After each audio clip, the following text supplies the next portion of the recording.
இந்த கேண்டில் வந்து அடுத்த கேண்டில் போட்டால் இந்த ரேஞ்சும் தொட முடியும். அதாவது 23,900 அப்படிங்கிறது வந்து ஒரு செல்லிங்க்கான வாய்ப்பு அதிகம். எல்லாத்துலேயுமே செல்லிங் இருக்குது, அதை நான் அடுத்தது சொல்கிறேன்.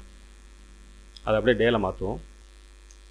ஃப்ரெண்ட்ஸ், இப்போ டே கேண்டில் வச்சுருக்கேன். இப்போ நம்ம வந்து இந்த இடம் டபுள் டாப் அப்படின்னு சொல்லியிருந்தோம், இந்த செல்லிங் வந்துச்சு.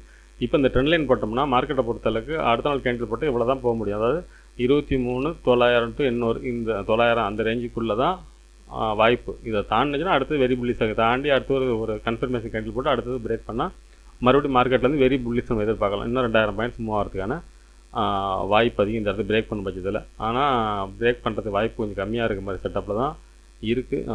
அது வந்து நம்ம 15 மினிட்ஸ் பார்ப்போம் என்ன நடக்க வாய்ப்புன்னு. ஃப்ரெண்ட்ஸ், 15 மினிட்ஸில் வச்சுருக்கோம். இப்போ பார்த்தோம்னா ஃபஸ்ட்டு ரெசிஸ்டன்ஸ் பார்த்தோம்னா 23,900. இது நம்ம டேயில் இந்த ட்ரெண்ட் லைன் போட்டோம்ல அந்த இடம் அது பார்த்திங்கன்னா 23,900 ஃபஸ்ட்டு ரெசிஸ்டன்ஸாக இருக்கும். அதுக்கு அடுத்தது பார்த்திங்கன்னா இந்த இடத்த பிரேக் பண்ண பட்சத்தில் மார்க்கெட்டை பொறுத்தவரைக்கும் 24,089 அப்படிங்கிற செகண்ட் ரெசிஸ்டன்ஸாக இருக்கும்.